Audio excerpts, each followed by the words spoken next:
If you are asking your 5 years old self a question, what would you ask her? I would say, how are you today and are you happy? Yeah.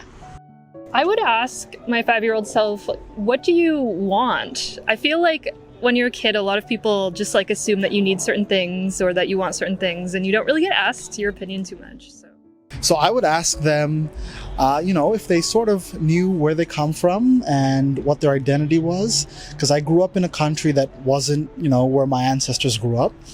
So I grew up in Abu Dhabi/Dubai in the Middle East, and yeah, that's where I was born. Also, my ancestors are originally from, Sri Lanka, the northern part of Sri Lanka, and we had to leave because there was a civil war, unfortunately, right? So my people were, the brunt of that civil war. They were persecuted, so we had to leave the country to a better place. But growing up in a better place wasn't the easiest either. So a lot of, trying to fit in, trying to maybe hide a little bit of your identity. Like I used to put coconut oil in my hair when I was a little kid, and the other Arabic kids would tease me about that. And then I'd be like, oh no, maybe I shouldn't do that. So things like that when I was really, really young, I noticed.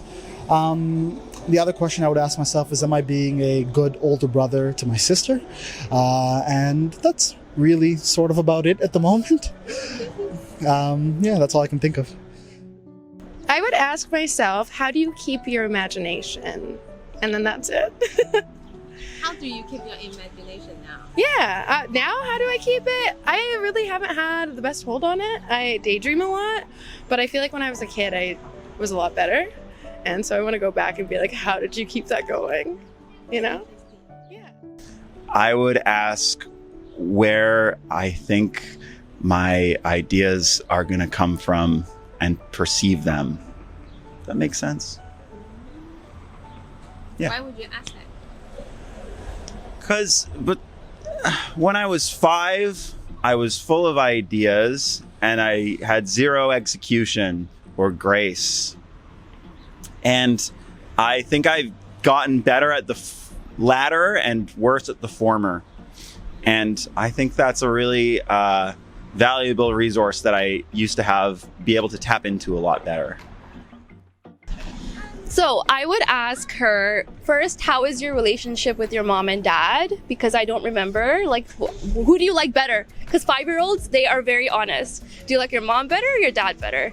And I would ask, what is your favorite stuffed animal? And what are you thinking about today? And what else did I say? I think that is that. Yeah, right?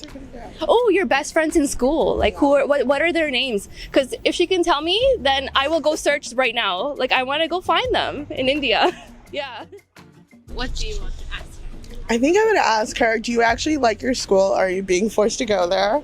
I would ask her, what do you like to do for fun with your cousins in Nigeria? Because we all lived in the same compound.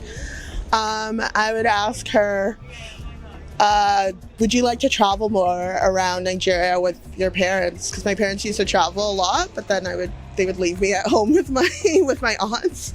So that would be fun to ask them if I actually wanted to go with them more.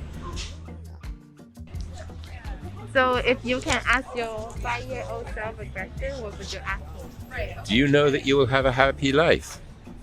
Okay. How do you consider a happy life? Excuse me? What do you consider to have how do you define a happy life? Certainly one with challenges, but with challenges that I was able to meet. If you can ask her a question, what would you ask her?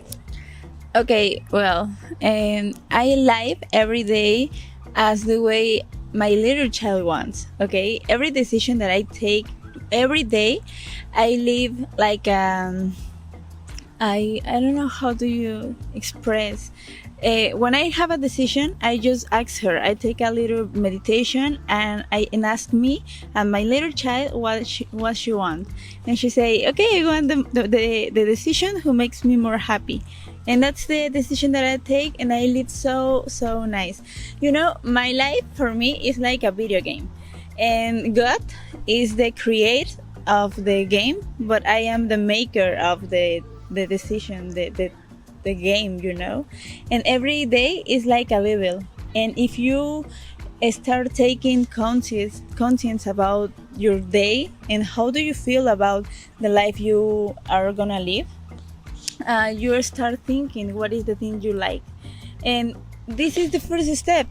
Think about the little child. You need to ask her or ask him what she want, what she feel, and that's the very, very good when you make the dreams of the little child true. That's the most beautiful thing. I live my life like that. Yeah.